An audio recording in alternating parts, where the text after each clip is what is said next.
Oh. Whoa. It's like, how do I add me to the stage? How do I come on here? My goodness. My goodness. Being technologically challenged has its disadvantages. Hello, hello, hello, everyone. How you doing? Welcome to the very first episode of the Comfort Zone. Yes, I am your host, Donna E. Williams, owner and CEO of Donna's Touch LLC, where everything I touch comes from the heart. More about that later, because I'm also the sponsor for this wonderful podcast that you guys will all send into a stratosphere that will be beyond my dreams and yours as well. Come along, climb aboard my magic carpet, and let us take a ride to the oasis in your mind. My old school people will know exactly what song that comes from. My love language is music. So every so often I will be putting some inflections in there. I'm still figuring this whole thing out, but I wanted to stick to my word and be true to the person that I said I am and do my first podcast on February 5th, 2025. And there were some challenges along the way that tried to get in my way and stop me from doing it. For instance, that bug that everybody's getting, it's going around and folks have been getting sick and it's putting them out of commission for a while. And sometimes some people it's overnight, other people it's been weeks. And this cough is still lingering with me, but I feel great. I feel good. The bug, whatever it was that was in me, is no longer in me. It's just leaving that little cough behind. We're going to get rid of that soon.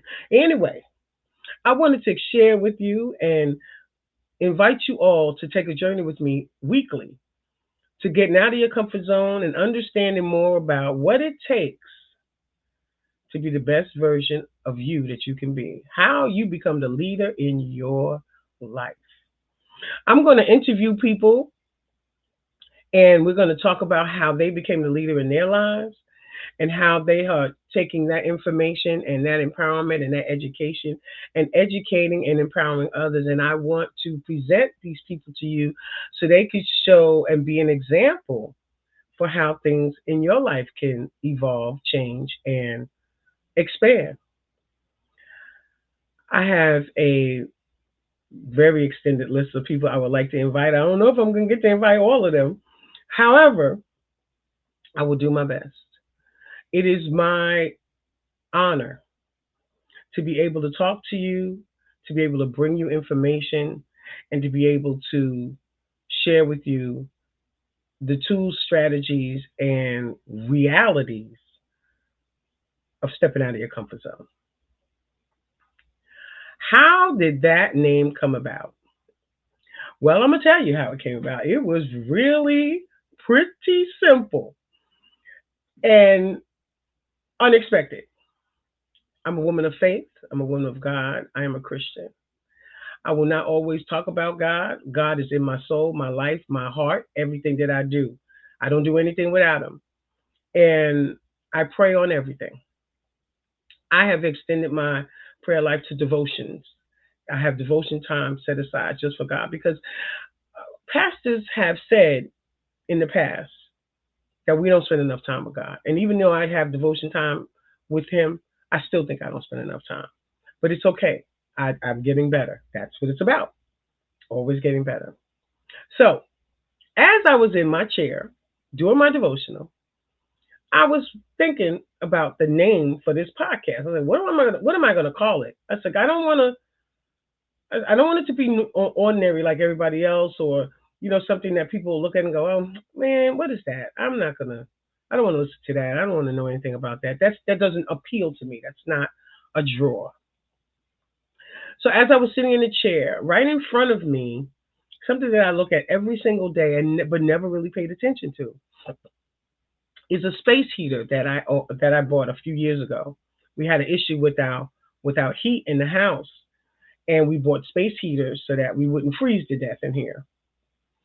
And as I'm looking at the space heater, the name of the space heater is the comfort zone. I said, oh, that's it. That's what I'm going to call my podcast, the comfort zone. But then I decided, did I want to call it the comfort zone or did I want to say the comfort zone? Because the question mark implies that you know that's not where you should be, but it also says, are you sure that you want to step out? Are you on the fence? Are you thinking about it? Maybe you're not confident enough. So I'm here to help you understand that you are, that you're confident enough, you're worthy enough, you should step out. As John Maxwell said, who I am a certified trainer in leadership with John Maxwell, everything you want is up here. And if you can't see my hand is being raised. Everything you want is upward. And that means you have to step out of where you're comfortable. Upward, you have to walk up an incline. You know, when you walk up an incline, any hill, any incline, it requires more energy, more effort, focus, and intention. We're going to learn about that. We're going to do more of that. And for the first few episodes, I don't know how many, but for the first few episodes, I'm going to be talking about me. I'm going to be telling you my story. I'm going to tell you how I stepped out of my comfort zone, how difficult it was to step out of my comfort zone, how I didn't always want to step out of my comfort zone. Sometimes I was forced, kicking, screaming. And I think that there will be some things in here that you will be able to relate to, and you can understand that this is very important in our lives. I'm not going to talk about the current trends and things that are happening in our daily lives and what's going on with what's happening outside our world. Everything in here will be about what's in here. Everything in this space is designed to help you feel better about the person that you are and want you to step outside your comfort zone to be the best version of you that you can be, to be the leader in your own life. And the people that I plan to interview will show you how they became the leader in theirs, so then how you can become the leader in yours. That is so important. That is so key because you can't do anything for anyone else if you don't take care of you. I learned that the hard way. We're going to talk about that. My goal is to make life easier for you. And if I can do that for one person, if I can do that for one person, then I feel that my job is complete. As I've explained to you earlier, I'm still trying to get over this bug. So every so often, I'm going to take some tea. I might a cough might come up that I can't stifle. So please bear with me and continue to listen and understand that I am here to share all that I have because that's what I'm supposed to do. My job is to make you fall in love with me. My job is for you to say, what is Donna talking about this week? Who she got on her show? Let me come check her out and bring a friend and say, girl, guy, man, I'm listening to this podcast called The Comfort Zone, and she's phenomenal. She's been dropping some nuggets and laying out some strategies and things that we could use, everyday things, nothing difficult. Don't want to make life complicated because if you do that, you're not going to want to do it. So sit back and enjoy the ride. I'm glad you're here. Welcome to the comfort zone. Zone? Zone.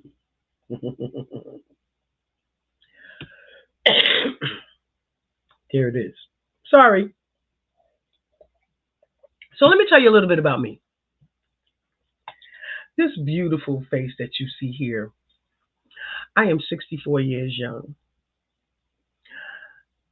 I am a product of two blue collar, Caribbean, hard-working parents. My mother was the principal administrative assistant for the director of housing person and development housing HPD, housing preservation and development. I always get tongue tied with that, in New York City.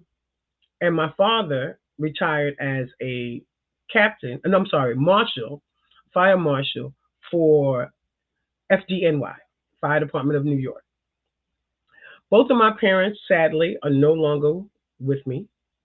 I have a brother and sister. My sister lives in California, and my brother lives in Tennessee. And I am the oldest of three.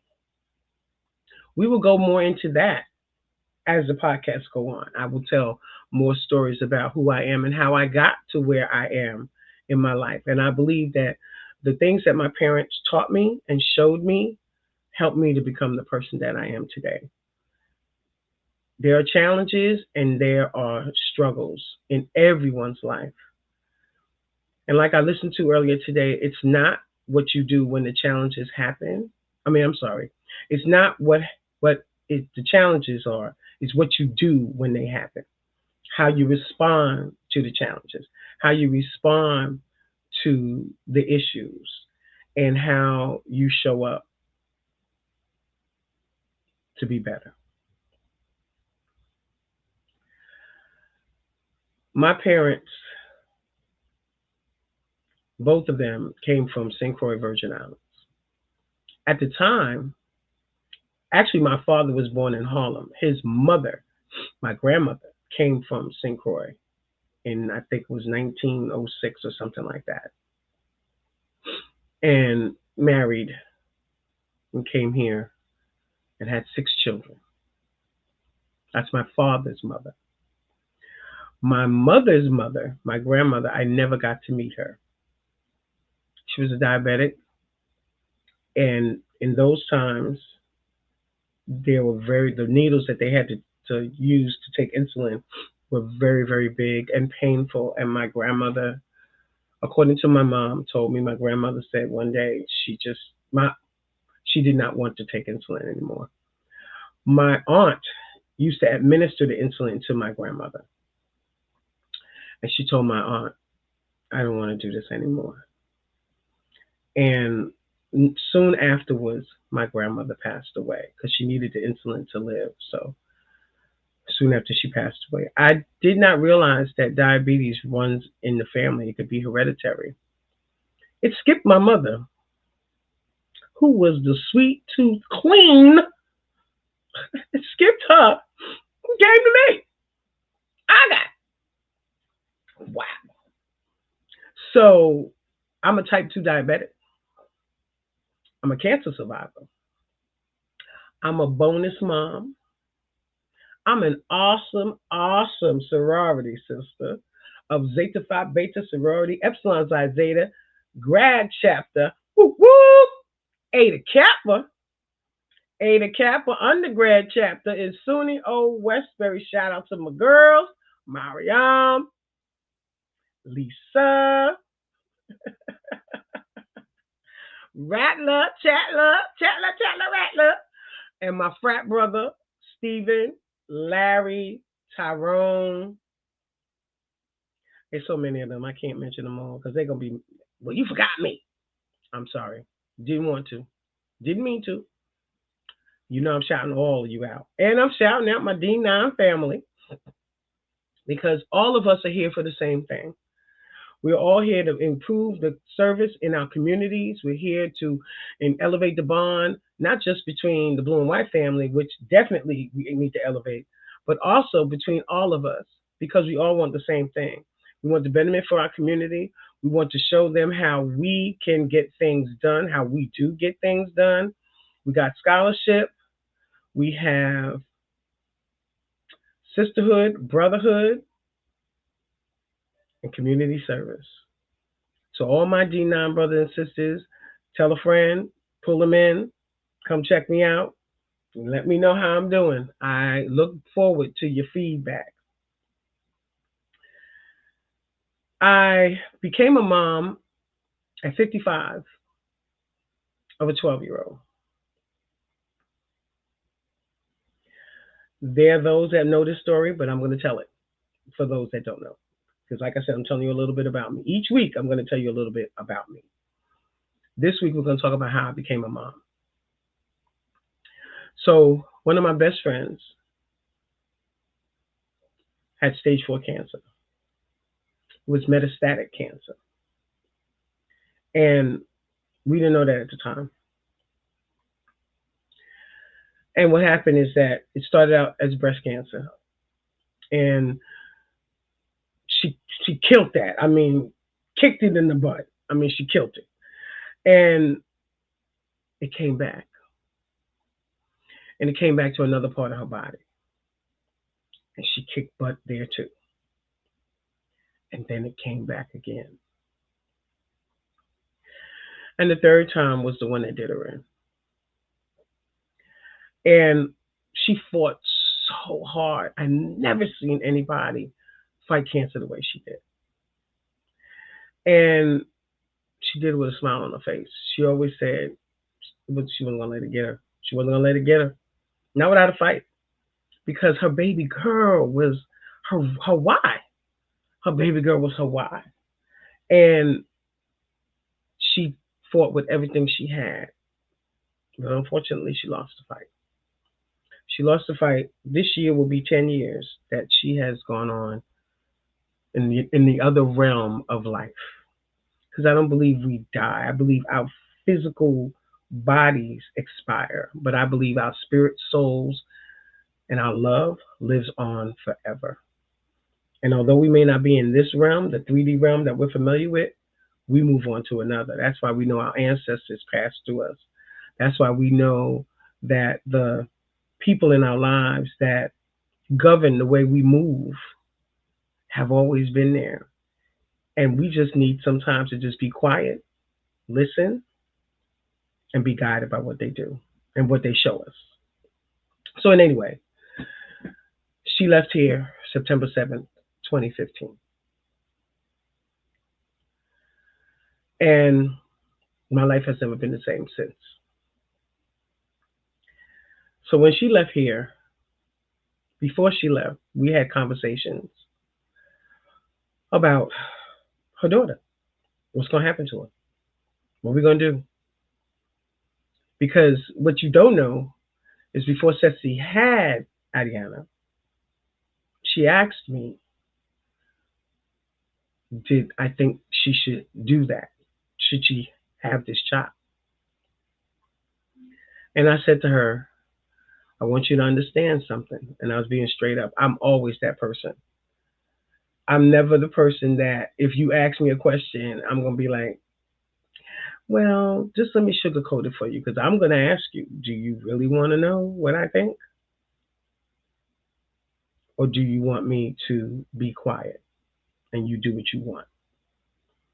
And 9 times out of 10, they go, no, I really want to hear what you have to say. And they know I'm straight up. So I said to her, realize there's a possibility that you will be raising this baby alone. Understand that regardless of the best of circumstances or how friends and family will say, oh, girl, I got you. You need a babysitter. I'm here. Realize that there will be a lot of times you will be raising this baby alone. Are you ready for that? Do you want that? I gave her some things to think about. And as I previously said, I'm a 55-year-old. I was a 55-year-old mom of a 12-year-old. So I think you can figure out she had the baby. She had this beautiful, beautiful baby who came out with her hands like this. We tell her this story all the time. She hates it, but we love it. She came out with her hands like this. She came out fighting. I said, what is she fighting? What's she doing? She came out to let us know that she's a fighter. She's a warrior. She was never going to give up. But her mom eventually ended up being diagnosed with cancer not long after she was here, about 3 years old or whatever the case. Not even, yeah, about 3 years old. I think it was about three. So anyway, we had this conversation about what we're going to do. And as time went on and she got diagnosed and she wasn't feeling, um, she started getting sicker and sicker. She wanted to know, would I be? I'm her godmother. I was already her godmother. I was her godmother from the time she came into this world. I was her godmother. I know almost everything about her. I think there's like maybe one or two things I don't know about this child, but I know everything about her. So her mom asked me to be the guardian, and at the time it was me and another godmother, and we both was like, I said, "What do you want to do?" She says, "Well, what do you want to do?" And we were like, I said, "Oh boy." I said, "Okay." I said, "Listen, I'll do it. I'll do it." And what I didn't know is that she also asked her daughter. She asked her daughter who she wanted to be with. Now, she wasn't between me. It wasn't between me and the two godmothers. It was between me and another family member. And Adiana chose me. She said, "I'd rather be with Donna." And I was like, "Okay." And that's how it went down.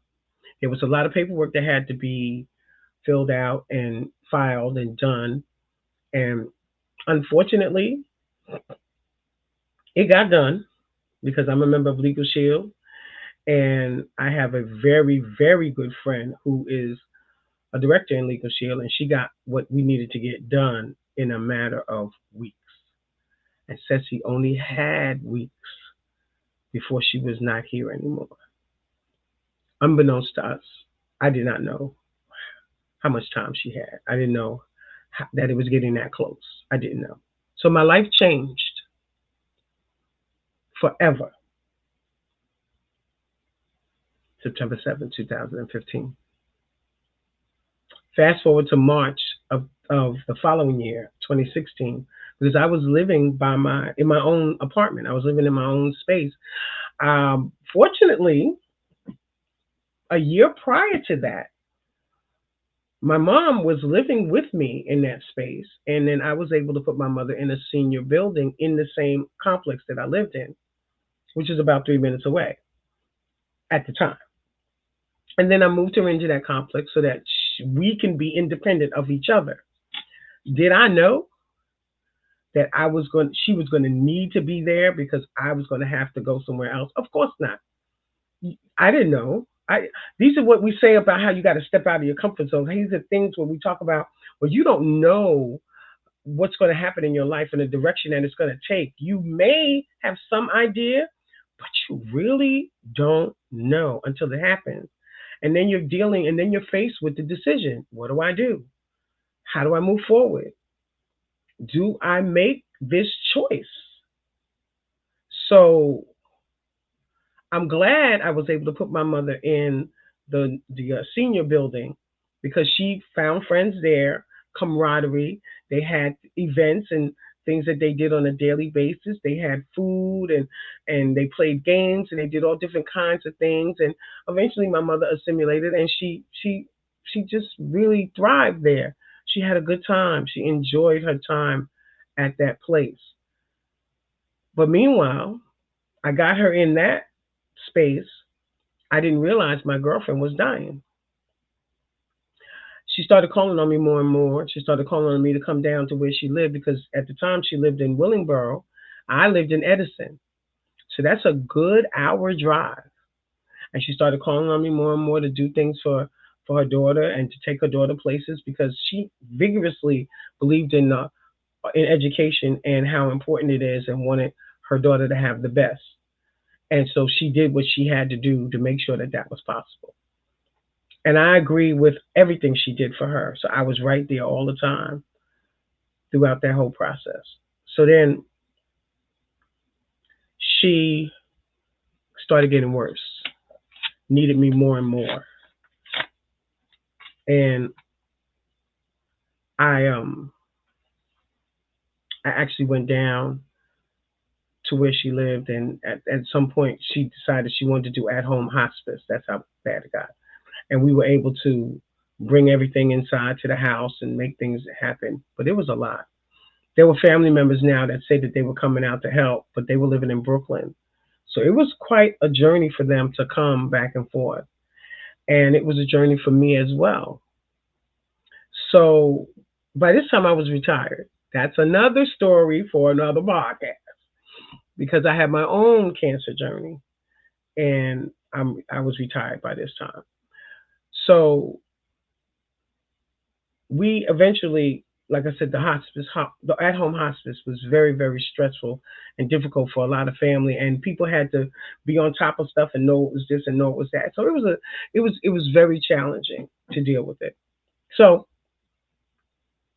what ended up happening is that pain got so bad she wanted to go to the hospital. So she went. We took her to the hospital, and then at the hospital they had hospice care at this particular hospital, and they put her in there. And then the thing about hospice care, if you do or don't know, those nurses there are amazing.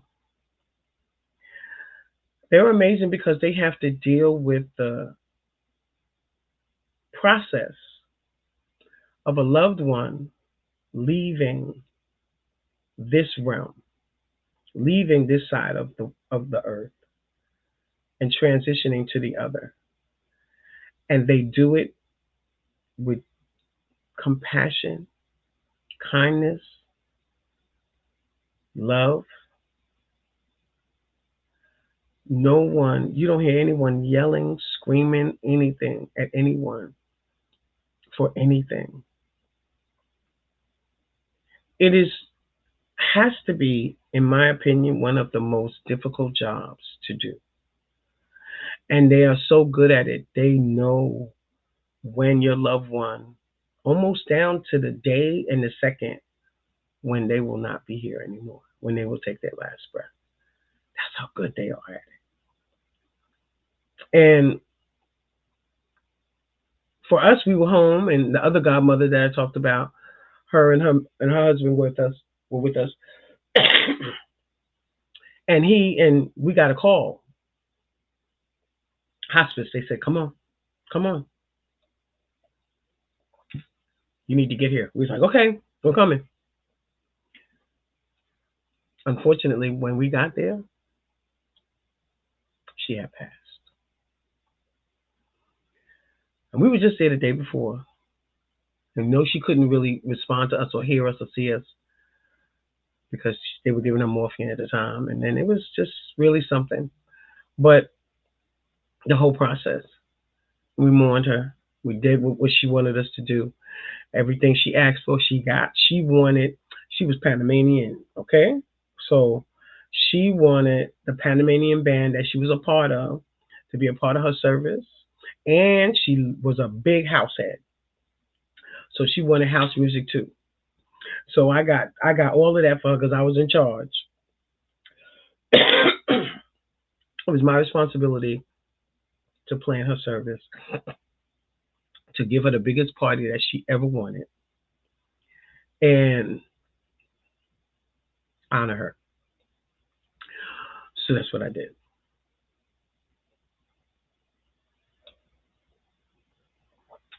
I miss my friend. She was hard headed. She was stubborn. She thought she knew everything. You can't tell her that she wrong. She didn't want to hear it, and she never apologized because she never thought she was wrong. Well, let me tell you something. We had spirited conversations. I had her back every step of the way, even when she got on my nerves, because she used to get on my nerves. I'm just telling y'all. Come on, you got that friend, that best friend, that cousin, that sibling. They work your nerves, but you love them with everything you got. And if they call you, you're gonna be right there. That was my girl. I can't believe it's been 10 years. Her daughter is beautiful. She's 21. And if she gives me the time, you will get to meet her because she's one of the people I plan to interview. Because then you will see what it truly means to step outside their comfort zone. And this is from a 21, well, she'll be 22 at the time, by the time this happens. You'll truly get to see what it is from a 20 something. Let me just put it that way. Because I don't think you're ever too young or too old to make an adjustment. You go through we go through things in life and it's never and I don't think you ever stop learning. And if you feel that you've made it and you stop learning and you don't need to learn anymore, well you might as well just lay down and die. There's always something to learn.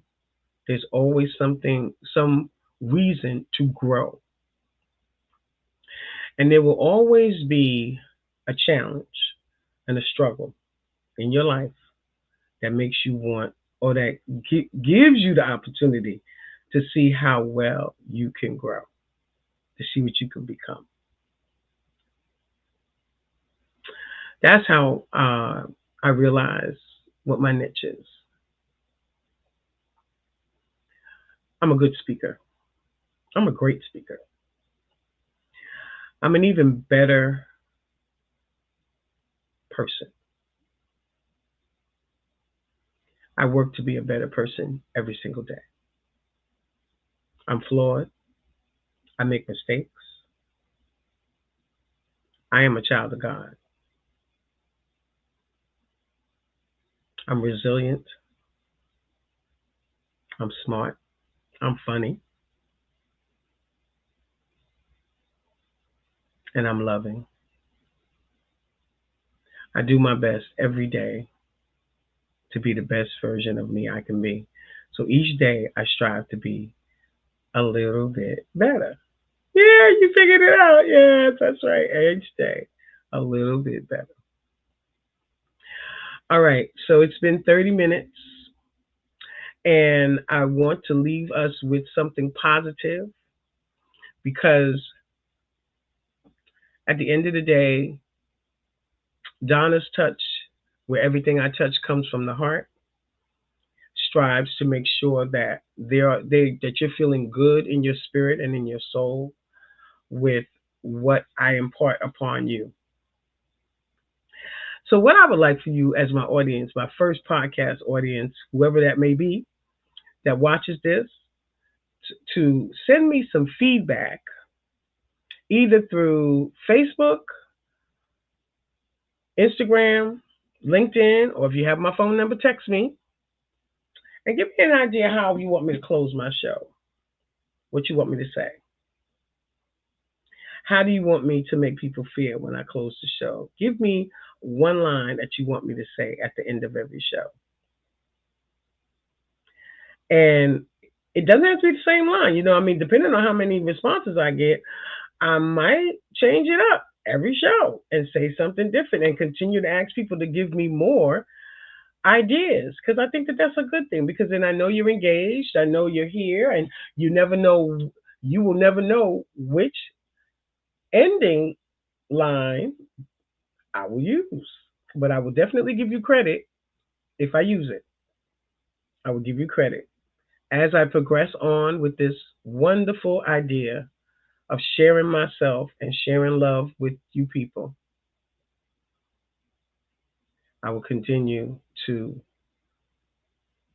bring you everything that I feel that you will need to thrive and survive. Have a wonderful, wonderful hump day, evening, and the rest of your week. Go Eagles. Yeah, y'all know. Yeah, yeah. I'm a Giant fan. Yeah, I know. But I'm rooting for the Eagles on Sunday. Okay? I'm rooting for the Eagles on Sunday. Love each other. Be good to each other. And if you can't be good to each other, be good to yourself. Take care. Thanks for having me. See you next week. Bye bye.